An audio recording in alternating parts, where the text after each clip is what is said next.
Eu sou Ângelo Capote, convidado a moderar os dois palestrantes com dois temas essencialmente políticos.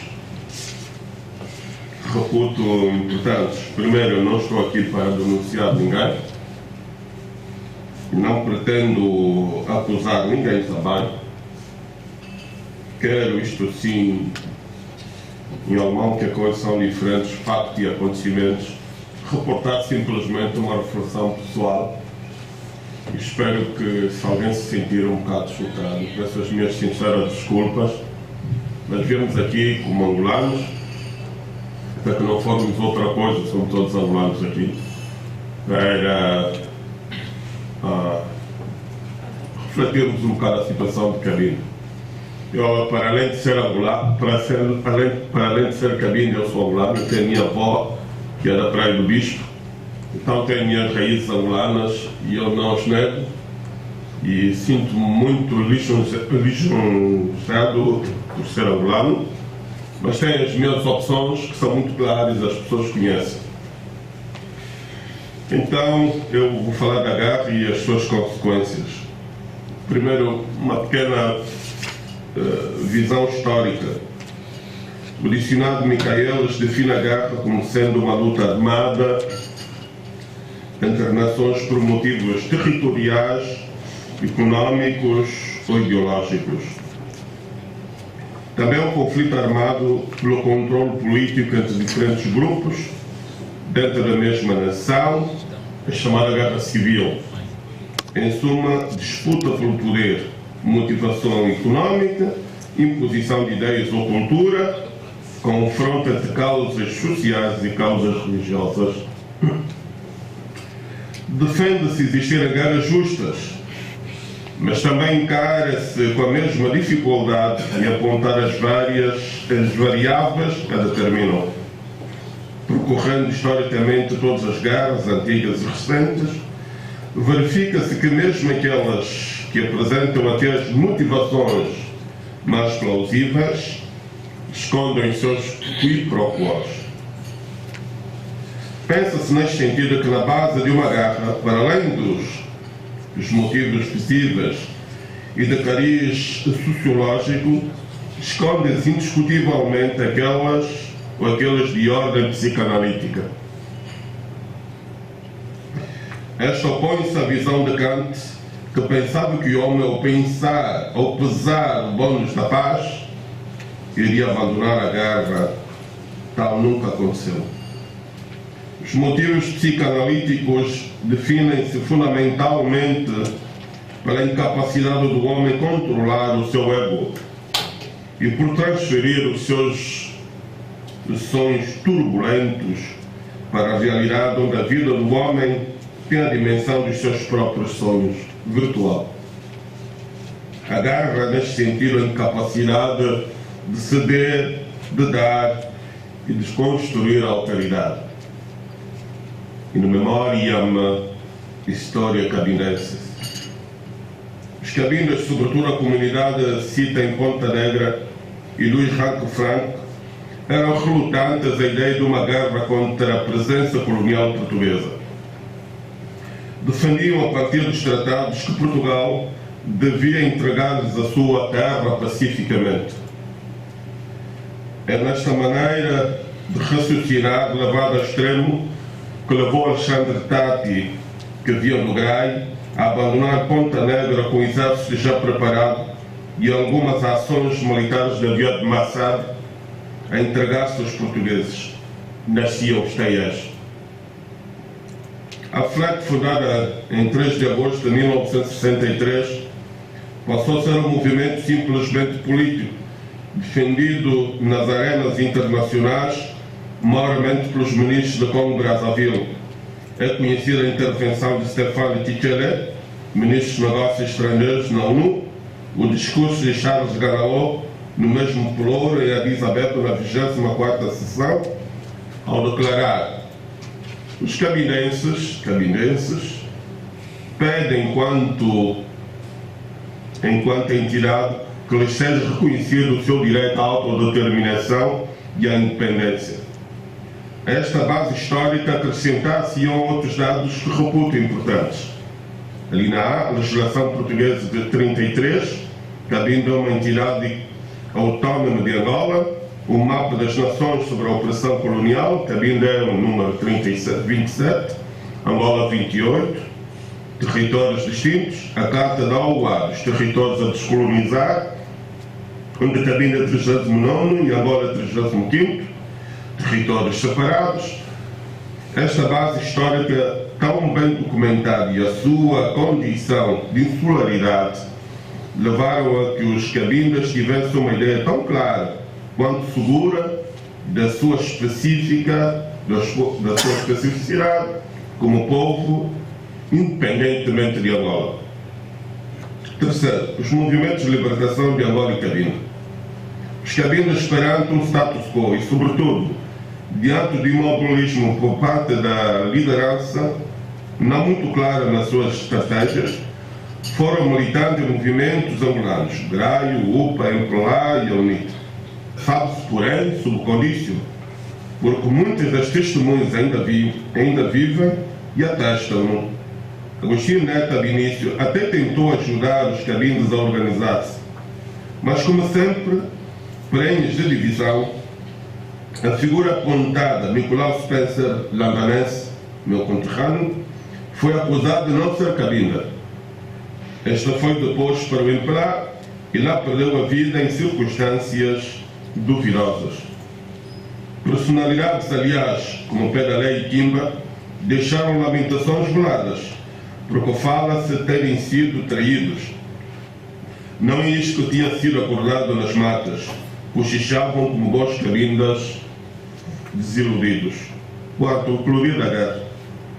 Esta surge principalmente por não se ter respeitado esta base histórica dos cabindas, aliás, reconhecida por Agostinho Neto em 1976 em Brazzaville, que num encontro com Mobutu Sese Seko prometeu solenemente encontrar parte para esta cabinda uma fórmula de admissão, de administração apropriada. Isso está no livro do Dr. Luamba.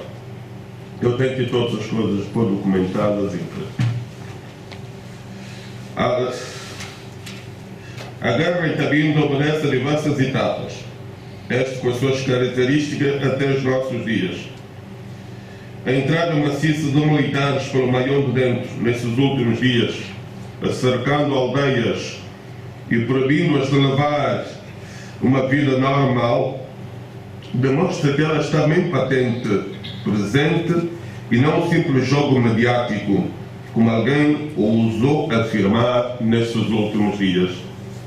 Quinto, as consequências. Um subido membro do governo afirmava que Angola não está interessado em ceder a pressões ou eventualmente encontrar um meio termo que possa prevalecer um win-win, já que, feitas as contas, os custos de uma guerra de pouca intensidade são comportáveis e a própria província tem recursos passíveis de financiar o esforço da guerra e da repressão. O Biro Político do MPLA, aliás, estabelece uma estratégia. Primeiro, instilar a divisão entre os cabindas. Cito: as ações serão direcionadas no sentido de abortar as tentativas de concertação entre as várias formações de Cabinda, particularmente as três formações político-armadas, FLETFAC, FLET Renovada e FDC. Segundo, combater os fundamentos históricos de Cabinda através da mentira despudorada de dois portugueses. Após a definição da posição oficial, procurar divulgar as publicações, como por exemplo a que se pretende com o trabalho elaborado pelo Dr. Carlos de Blanco de Morales e a pedido do então Ministro Durão Barroso. Terceiro, fazer alongar no tempo qualquer solução, O que agora se realça é uma ação de arrastamento. Estas são as posições do Biro Político Liberal. Estes princípios estratégicos são a fonte de tudo que a guerra trouxe para Cabinda e para os cabindas. Há que realçar, antes de tudo, que Angola seria governada de um modo diferente se Cabinda não existisse. O exemplo disso está na legislação sobre a segurança do Estado, dos partidos e das igrejas, que só e quase foi aplicada em Cabinda. Tendo sempre em conta que é preciso que o Cabinda não se exprima ipso facto, que seja gigante o Babel que sempre o perseguiu como se de uma maldição se tratasse. Kleber Capa prende artigos de feição tribal escritos por não cabindas. Uma vez enunciado o princípio hermenêutico, vamos emitir as consequências advindas de uma tal estratégia, tendo em conta os vários âmbitos de sociedade. Primeiro, cultura. Uma intromissão abusiva em tudo que é elaborado por intelectuais cabindas que não pertencem aos comitês de especialidade do imperado. A linha B. Uma não aceitação perentória de tudo que possa trazer ao de cima o específico de Cabinda. Não podemos, neste sentido, impor a palavra já consagrada, utilizar o termo Ibinda para definir a língua falada em Cabinda. Terceiro, uma recusa com receios de psicose em adotar o nome Tioa para a cidade de Cabinda, quando em todo lado os topónimos foram mudados depois da independência. Quarto, pretende-se implementar nas escolas o fioto do governo, mas os verdadeiros detentores do saber Ibinda foram alijados, preferindo chamar zairenses, impondo estruturas morfossintáticas incompreensíveis e, mais uma vez, opondo subarreticiamente o norte do sul. Quinto, o dia 8 de janeiro, dia da cultura, foi transformado num dia dos comitês do imperado, fugindo a qualquer debate. Sexto, as datas da memória coletiva dos cabindas foram pura e simplesmente cerceadas, atingindo o cúmulo de transformar o dia 1 de fevereiro de 1885, dia do Tratado de Simblambuco, como rentrée do 4 de fevereiro de 1961. Segundo liberdades individuais, Cabinda não tem uma associação e não se permite qualquer assembleia de cabindas, como aconteceu com a Igreja Católica das Américas, tornada ilegal mesmo com os documentos na cultura acusada de fleque e de parabana. Segundo, as pessoas não são livres de rezar onde querem, e o pertencer a uma determinada igreja denota uma opção política, daí perseguições e ameaças de despedimento. Terceiro, a Constituição foi suspensa, vivendo-se um estado de permanente exceção. Quarto, o Estado angolano, o governo angolano, não é laico. Tem a Igreja Católica Romana como igreja oficial. Quinto, é o Estado angolano que apoia e resolve as crises da Igreja Católica Romana, pondo ao dispor polícias, militares e fundos. Quinto, rezar e pertencer à Igreja Católica é sinal de angolanidade. Sexto, a estrutura judicial é a arma de arremesso contra os que pensam diferente. Sexto, não existem emissoras independentes e aquelas do Estado autênticas reposições do Culibanguela. Sétimo, permanecem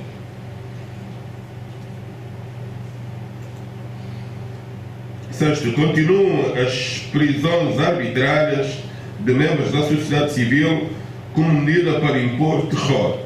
Sétimo, discriminação de cabindas por terem um nome conotando com os inimigos de estimação. Oitavo, a cidadania depende do pertencer ou não ao imperado. Nono, prisões arbitrárias e veredicta encomendadas. Economia, terceiro. O governo, mancomunado com a Chevron, esvaziou-me ao longo dos serviços mais importantes, obrigando muita da massa cinzenta local a emigrar para Luanda. As empresas petrolíferas discriminam os cabindas, forçando muitos a mudar em lugar onde é emitido o BI.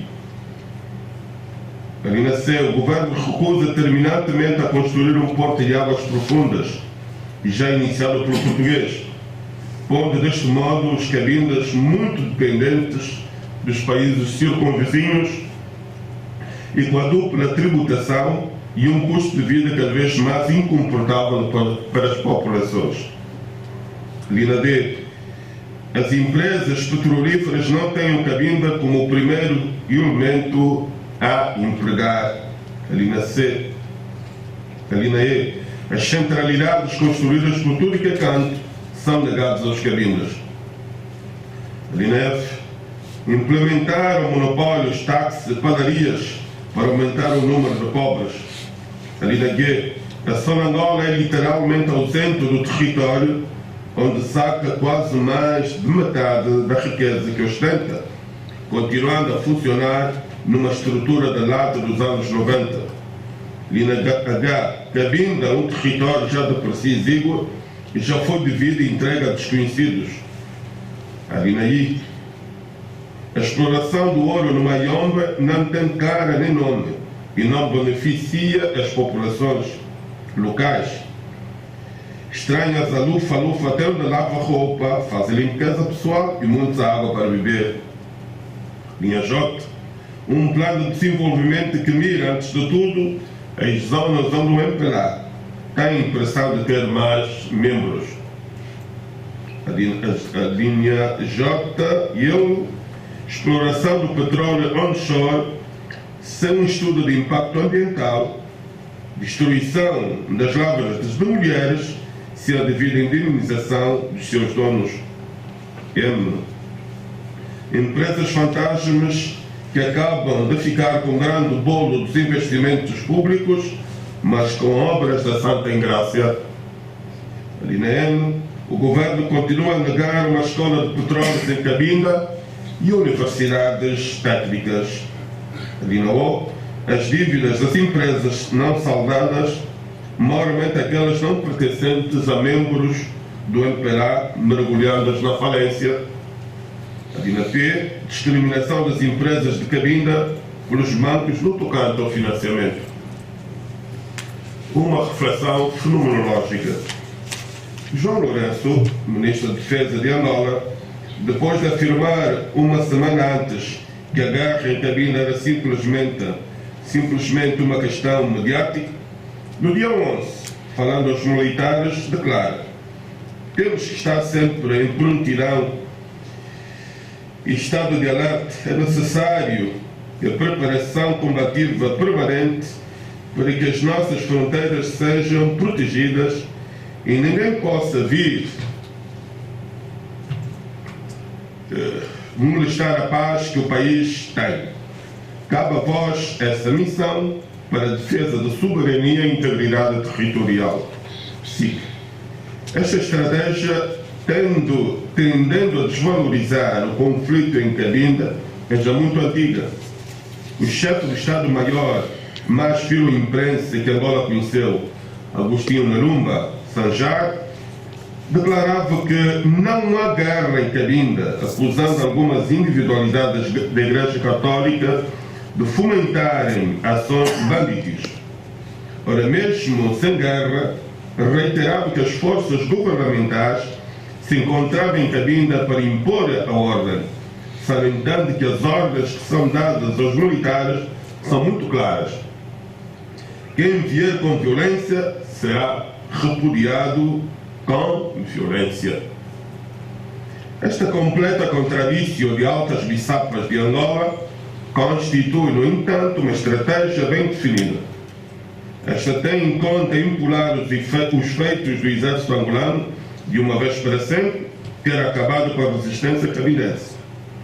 Ora, esta posição é, contudo, contraproducente e não ajuda a estratégia global do regime, na medida em que posições punitivas contra membros da sociedade civil e inimigos de estimação desarmados não teriam justificação. É consequentemente do interesse de Angola insuflar permanentemente um clima de instabilidade em Cabinda para poder, com mão de vinho, prender, sem obedecer a qualquer norma judicial e sem sentenças encomendadas, e com sentenças encomendadas, todos aqueles que virem indobráveis. A isto se acresce a sua intenção morbidamente económica.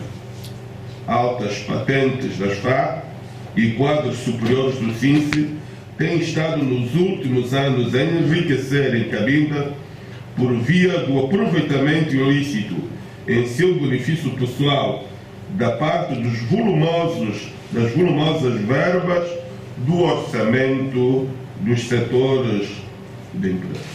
Um memorando sobre o assunto, em que é citado em conversa um oficial do destacamento local da Casa de Defesa e de Segurança Militar do Presidente da República, declara que os militares não estão interessados no fim da guerra em Cabinda. Elementos permanentes e atores. O governo de Angola jamais quis negociar com os cabindas para, de uma vez para sempre, acabar com o conflito. Pautou sempre pela rendição e lançar os rendidos contra os próprios irmãos.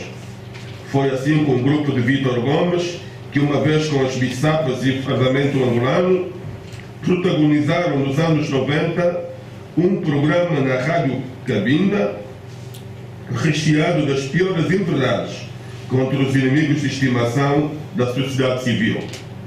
O mesmo sucedeu com todos que se foram rendendo, com armas e inclusive com os dinheiros da organização, até o ápice com o Bento Bembe. Este, ainda na periferia, mas já com o coração angolizado, exigiu como parte do processo a ilegalização da banda ACC. É neste momento que assistimos impávidos à prisão do deputado Raul Danda, depois de recebermos uma carta de ameaças.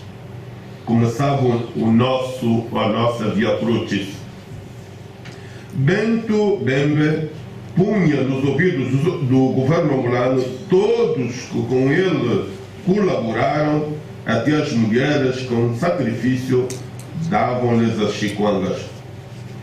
Se de um lado o programa de Angola foi e é o de integração, do outro lado, por parte da FLEC e muitos cabindas, lutava-se para uma posição mais mitigada, mas não aceita como sempre por Angola. Já em 1985, Nzita amenizavam com o concurso dos cubanos a sua posição independentista, mas o fim do encontro de Sáfica foi a chacina dos negociadores. Esta guerra tem dividido continuamente os cabindas e lançado para o desprezo muitos que têm tentado participar em atos eleitorais angolanos como sinal de abertura. O depois de cada plebiscito tem-se saudado em prisões e posições musculadas, dando razão aos que declaram não valer a pena confiar em angolanos do cor. Isto tem espoliado autoridade e espaço aos que pensam que chegou o momento de encontrar o meio termo para arriscar fazer sobreviver o povo de Cabinda. Esta posição enrijecida secular do governo angolano repousa em dois pilares. Primeiro, cronológico. É a percepção do governo angolano que, com o decorrer do tempo, a FLEC tende a definhar e a ficar com um resíduo que vai, às vezes, desferindo este ou aquele golpe de pouca repercussão. A geração atual, por outro, muito mobilizada e politizada, e de certo modo rédito de uma geração anti-Angola, tende a deitar a toalha ao chão à força de restrições sociais, discriminações e com um batom, quiçá, da mordomia. Esta, com o andar do tempo, vai sendo substituída por uma outra codurista de afeto ao 1º de agosto. Esquece-se, contudo, que com a memória dos pais fuzilados ou presos por motivos fúteis, as políticas de discriminação negativa praticadas em Cabinda, empurradas pela própria televisão do regime, acabam por permanecer no subconsciente desta geração, que ele deposita toda a confiança para a sua sobrevivência política pacífica em Cabinda, sem se chatear com vozes discordantes. Isto aconteceu ontem, hoje e amanhã, porque a nossa própria geração é também herdeira de uma corrente que ultrapassa as gerações. Estatística. O governo, diante da pequenez do território e da população de Cabinda, teve sempre em mente que a vastidão de Angola ia impor-se mais cedo ou mais tarde. Daí que depois da paz em Angola, entornou todas as tropas em Cabinda. Já lá vão 12 anos e as coisas dão a impressão de não terem sido tão bem pacificadas. A estes dois elementos se acrescem outros de não são menos importância. Primeiro, a unanimidade política. A oposição angolana, como sempre, é unânime. Mutatis mutandis, a política levada a cabo pelo poder em Cabinda. Salva a FPD, que no passado defendia estar disponível a discutir todas as soluções. Todas as outras forças, contudo, batem no cravo e na ferradura. Instados a miúdo para falarem do futuro de Cabinda, a primeira resposta, quase um estribilho, é: Cabinda é parte integrante de Angola. A isto mais não acrescentam, calcionando indiscutivelmente o ostracismo a que foi votado Cabinda. Segundo, a má vontade contra os cabindas. Vive-se, sobretudo em Luanda, uma espécie de ódio miúdo e subreptício, uma impaciência dolosa contra os cabindas. São acusados de toda espécie de vícios e defeitos. Isto, indubitavelmente, produto de uma visão enviesada sobre Cabinda, por uma mera ignorância da sua história e de uma comunicação muito centrada no petróleo que leva muitos angolanos a reduzirem a contestação secular dos cabindas numa simples reivindicação dos dividendos do petróleo. Os atores do cor. O governo de Angola esconde em si mesmo uma série de atores que emprestam à solução e à relação com Cabinda a sua atitude para com os cabindas. Daí que no interior do mesmo temos dois grupos. Primeiro, os de baculino duro. Estes pensam que só a violência pode resolver o caso Cabinda. É por isso o método prender, matar e alijar todos aqueles que representam algum sinal de resistência. É a linha dura e a linha atual. Segundo os de baculino macio, eles são da opinião que é possível dialogar com os cabindas e fazer algumas concessões passíveis de encontrar uma solução sustentável. Foi assim com o general Miala. Cabinda, por outro lado, carece neste momento de uma verdadeira referência. As coisas passam-se entre Alexandre Tati e Nzita. Este último é indiscutivelmente a figura mais importante, principalmente pela sua história e personalidade. É, contudo, a figura emblemática do modo como Angola aborda e faz a leitura dos seus inimigos que não consegue ter sob controle. Nzita representa o paradigma como Angola age politicamente, que é o das promessas da casa, conta de milhões, gasolineiras e mordomias. Nzita negou sempre esta maneira de resolver o problema da Cabinda, pondo acima de tudo o futuro do povo. Conclusão. Um colono com mais dignidade, a jeito dos franceses, Um clima geopolítico fora daquele de Guerra Fria, que acabou por decompor a OUA nos anos 70. E finalmente um Agostinho Neto, com mais anos de vida e no poder, teríamos indiscutivelmente o território de Cabinda diferente e sem a Cabibembe, Cabinda de Bento Bembe. Um memorando de entendimento escondendo um autêntico desentendimento, não com as suas vítimas que gerou, mas entre os próprios beneficiários, que vêm às secretarias do Estado vazias de conteúdo, num organograma que respira partido único e não entregues aos seus membros. O tempo vai passando e reparem que o memorando é realmente um instrumento de integração puro e simples, já que o seu partner continua com o mesmo modus agendi, amordaçar e a palmatória.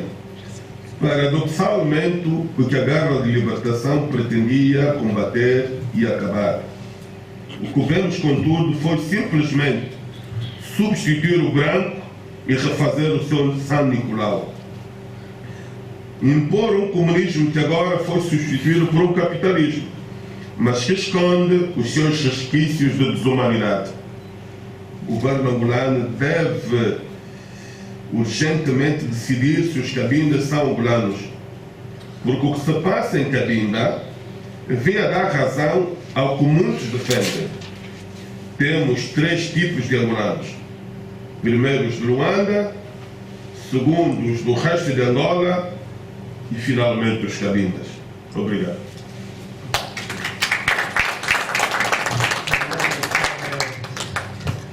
Trabalharam para a realização desse encontro.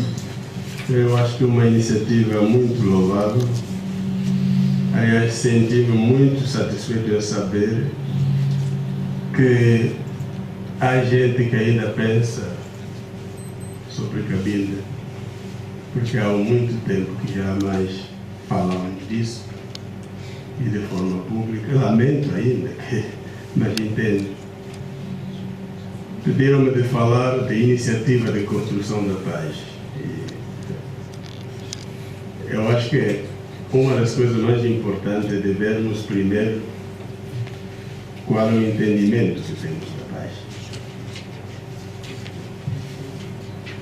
Gostei, nos anos fim do século passado, início desse século, a ideia que surgiu no seio das igrejas, especialmente quando estávamos a trabalhar com o Comitê Intereclesial para a Paz Comunista, o entendimento comum a que chegamos quando definimos a paz como uma experiência comum de vida junto em harmonia.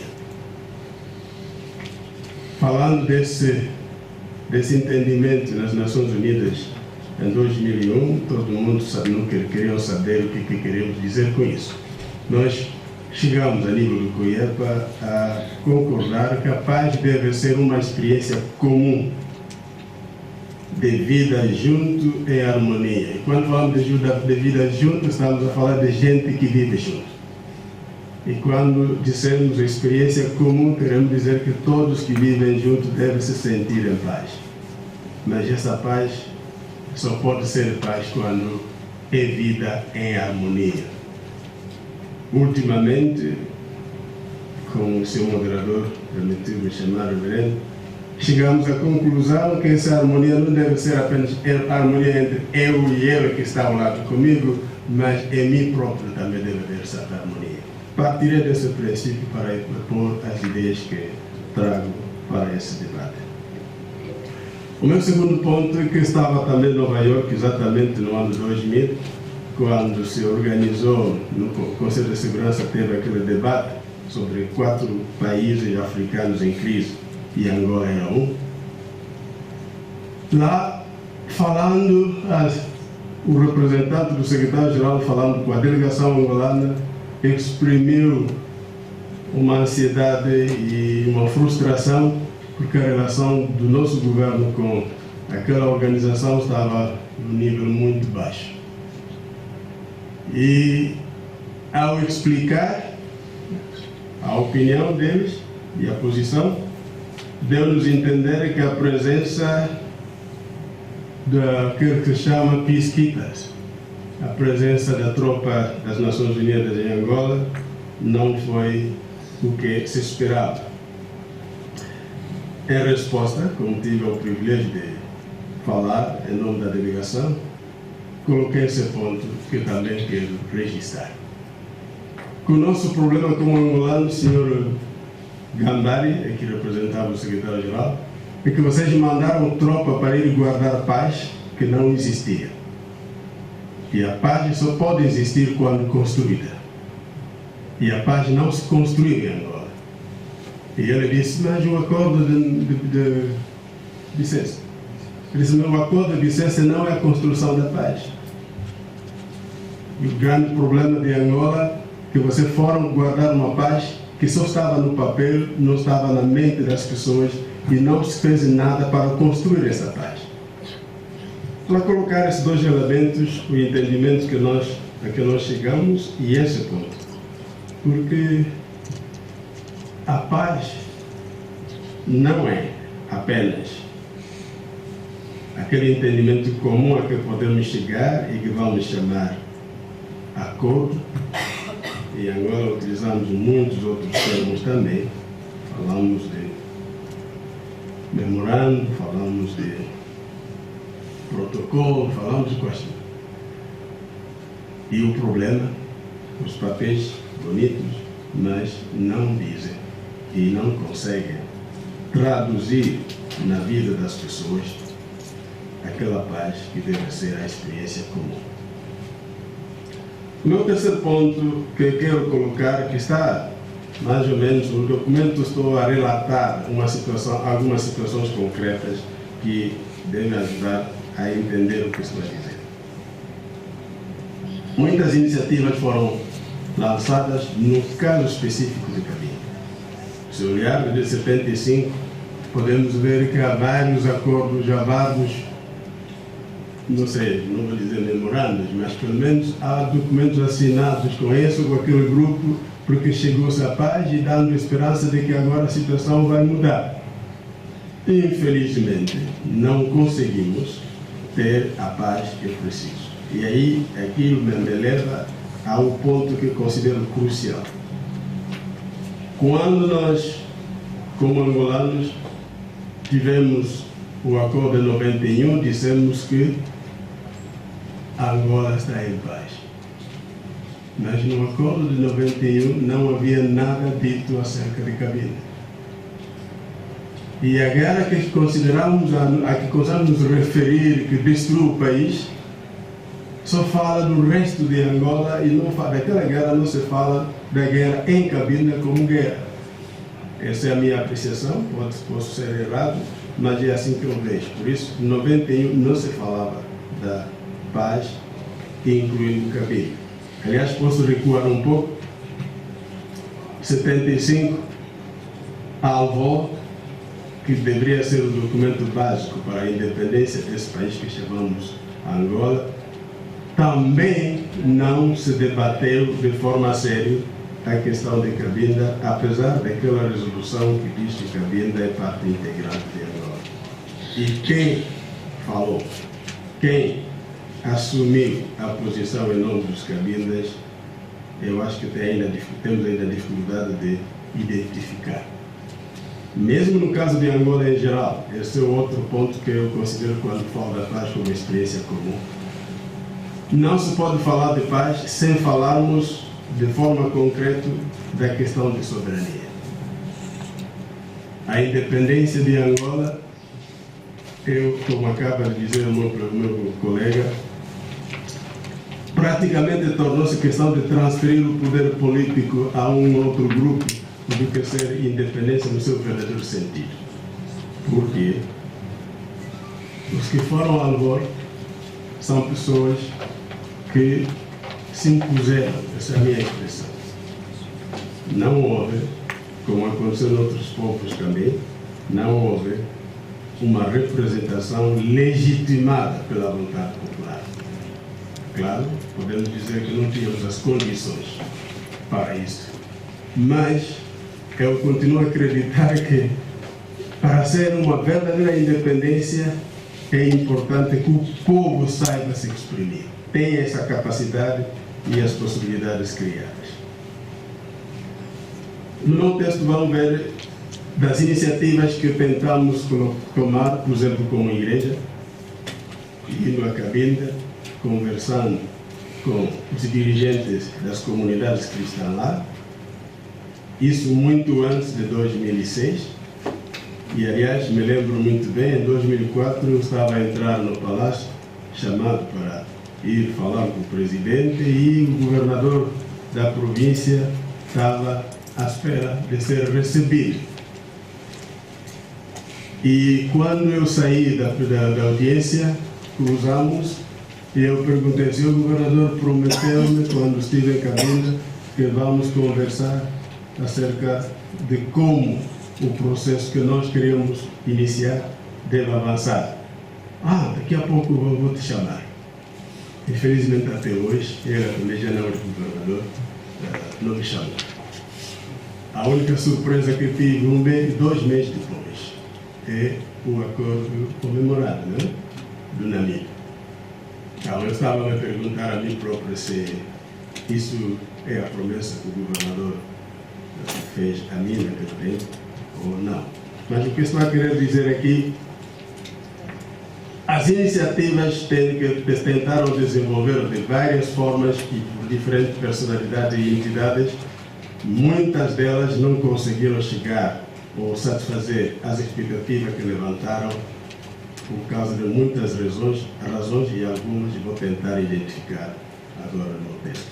Por exemplo, quando fomos à cabinda em 2005, para tentar consultar as populações, as igrejas, as diferentes entidades governativas e da sociedade civil, falamos, aí estou a falar do Presídio do Coelho. Voltamos com a ideia de que algo especial deveria ser feito, uma iniciativa diferente.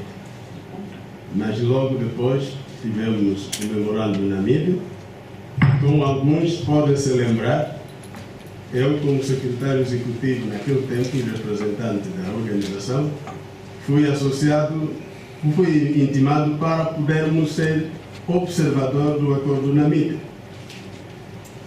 E colocamos uma condição.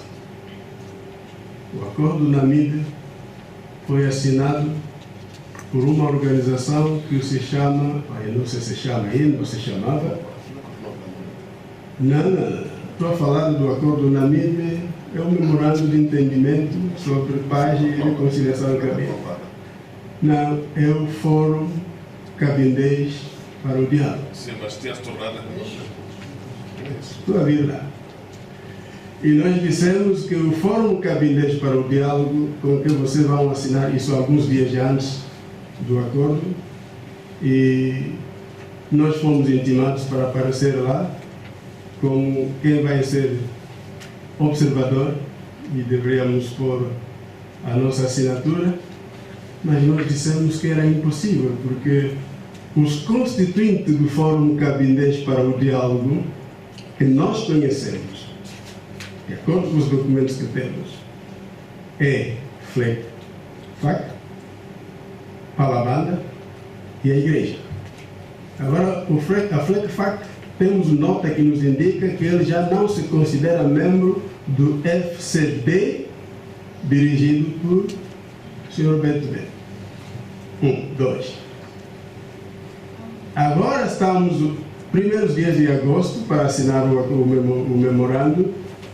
Palabanda foi extinto 3 semanas antes. O que significa que dos dois membros constituintes do FCD, e que são os mais importantes, se retiraram, porque Palabanda não pode funcionar, não pode ser membro do FCD.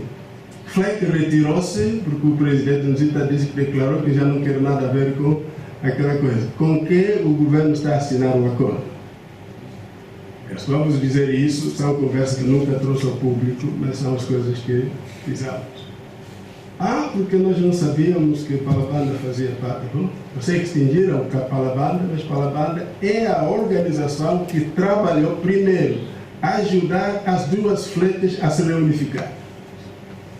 Segundo, fez todo o trabalho de terreno para que se crie o FCD. Terceiro, é a organização que representa a população em geral como operário social civil. No final das coisas, não nos foi possível ir a Namíbia. A nossa assinatura não está lá naquele memorando que foi assinado. E o que eu saiba até hoje, aquele memorando falta assinaturas. Dos observadores, nenhum assinou. Só os dois lados. Por que eu estou a colocar essas coisas? Essa é uma iniciativa de paz. Não vou referir às outras iniciativas que tiveram lugar com outros grupos que você sabe, FLEC Renovada e outros que precederam. Nós continuamos a crer, naquele tempo, que algo deve ser feito. Assinado o acordo, tivemos mais encontros com o governo e alargamos o círculo de consultas com o próprio partido no poder para tentar demonstrar que, bom, já que assinaram esse acordo, estamos a sugerir que se criem condições para que outros atores políticos e sociais de Cabinda participem no processo. Nos disseram, se vocês vão convencer eles, nós seremos muito gratos. Tá bom. Começamos os contactos. E quando começamos os contactos, infelizmente, logo depois dos primeiros contactos que tivemos com o mais velho,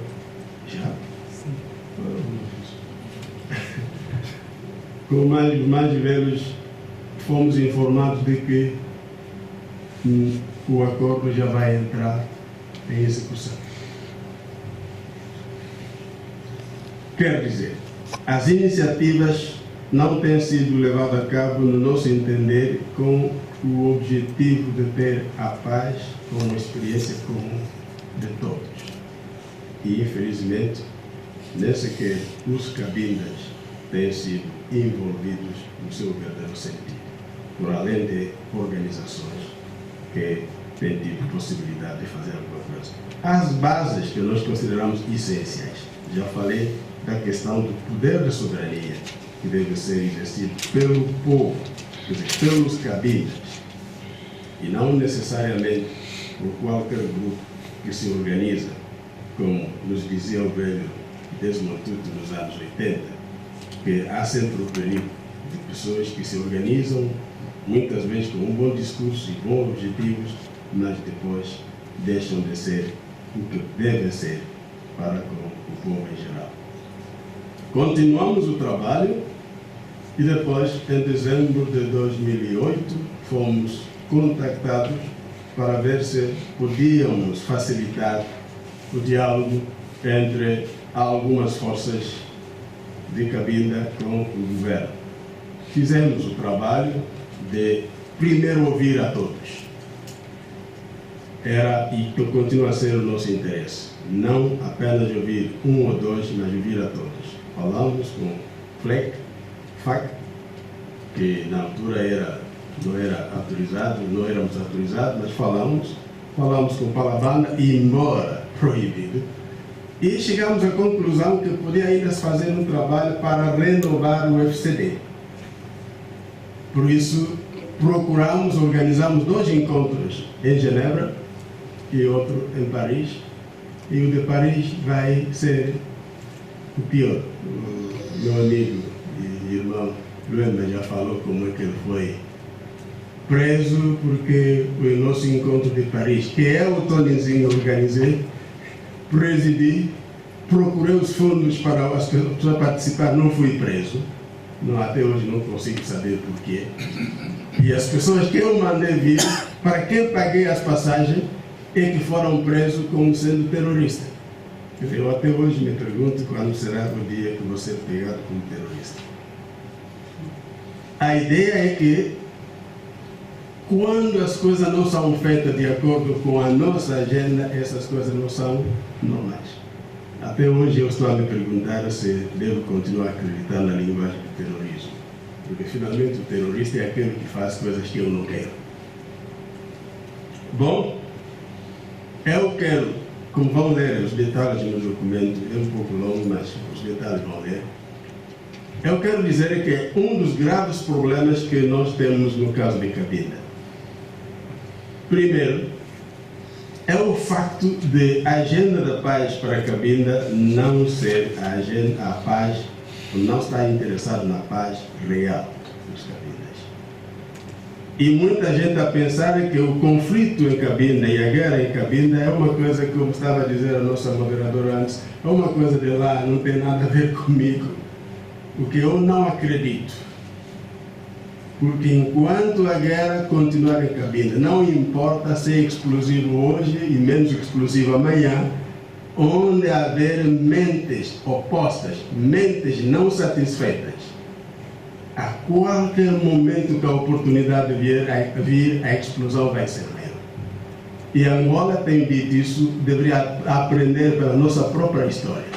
A todo momento que paramos com a guerra, quando retomava, era mais explosivo. Estamos a pensar que estamos bem, mas bom, há pouco tempo eu disse isso numa outra entrevista, que esse prédio bonito que estou a ver, eu estou contente, mas não estou satisfeito. Porque nós encontramos, em 75, não é? Que eu li no jornal, não de Angola, de fora de Angola, a dizer: Luanda é uma cidade europeia implantada em África. Eu li no jornal. Mas, quando Luanda ficou destruída, não foi por outra gente, mas por nós mesmos. Porque a acumulação de sentimentos negativos pode destruir muita coisa. A reunião para a qual, depois da qual meus irmãos foram presos e torturados, chegou a conclusões que eu considero muito importantes. E coisas concretas que vão ler no documento que eu tentei explicar. Uma delas é o facto de se chegar ao ponto de que precisamos de um processo inclusivo. 2, criar condições que permitem que todos possam participar. E é interessante que dos dois membros que foram presos, um deles é que deveria dinamizar, e já tinham feito dois grupos de trabalho que criamos em Paris. E dos dois grupos de trabalho, se tivessem feito o trabalho, eu tenho até hoje o trabalho do primeiro grupo no meu computador. Se tivessem concluído o trabalho, eu tenho a certeza que o processo seria muito melhor do que o acordo de Namíbia e outros acordos que foram assinados. Facilitaria a participação de todos. Nós prevemos consultas generalizadas, se posso utilizar a expressão, com diferentes grupos sociais e políticos em Cabinda. Começamos a receber mensagens que vinham de Cabindas que vivem fora do país e outros em lugares que não querem declarar, mas a dar opiniões de como queriam que o conflito de Cabinda seja tratado. Quer dizer, continuamos diante dos desafios. Senhor moderador, desculpe, essa é a conclusão agora. E o grande desafio, enquanto o conflito de Cabinda permanecer, Angola está iludido a dizer que estamos em paz. Não estamos e não estaremos. Não só porque o caso de Cabinda, mas é que somos seres humanos. A qualquer momento, e como tem acontecido de um momento a outro, há quem pode também pensar o que está sendo dito ou até querer fazer. Minha segunda conclusão é que a paz exige que a construção da paz exige que a agenda da paz para Angola seja aquela agenda que integra os diferentes aspectos da vida nacional. Ouvi perguntas, eu preferi não fazer pergunta naquele momento, mas será que eu sou cidadão? Ouvi essa pergunta. Será que eu sou cidadão vivendo em Cabinda? Mas não é só os Cabinda que têm tido esse tipo de perguntas. Semana passada estive numa reunião, numa outra conferência, não é? É alguém do UIS que estava a fazer essa pergunta naquela reunião. Será que eu devo me considerar cidadão angolano? É interessante. Aqui estou a ouvir isso. Quer dizer, há elementos que podem destabilizar o país e de forma generalizada, quando não são bem tratados. Terceiro, aqui um apelo especial. Vamos ver no documento como é que é. O problema de Cabinda também tem sofrido muitas vezes, porque por além do petróleo em Cabinda, o conflito de Cabinda tornou-se uma outra mercadoria, que está a enriquecer alguns indivíduos. Tenho certeza ao dizer isso, porque tenho algumas provas concretas. Quer dizer, se realmente pode me oferecer uma posição ministerial, uma posição de diretor-geral, uma posição de administrador de uma empresa, seria um pouco melhor, não é? Porque vou ganhar um pouco mais do que os outros estão a ganhar, vendendo a minha consciência. Então, se uns pegam o dinheiro do petróleo, e hoje os bilionários que temos não arranjam outro, porque não fazem agricultura, não fazem outra coisa, é mesmo o dinheiro do petróleo que está sendo virado de um lado ao outro, e temos bilionários agora, que ontem foram comunistas, que diziam que eram comunistas. E eu vejo que não há diferença com aqueles que estão a vender a consciência, pretendendo ser defensor da liberdade, enquanto que estão a vender a liberdade dos outros para eles ser um pouco melhor. E na situação de Cabinda temos casos concretos que eu posso dizer. Quem aceita ser general, quem aceita ser oficial superior, aceita ser diretor, administrador, esquecendo o sacrifício que outros e a maioria devem enfrentar, eu acho que está a vender da mesma maneira que outros estão a vender. É isso que eu queria dizer. Temos que criar uma nova consciência no meio dos próprios Cabindas que deverá nos ajudar para que Cabinda deixe de ser uma mercadoria à venda.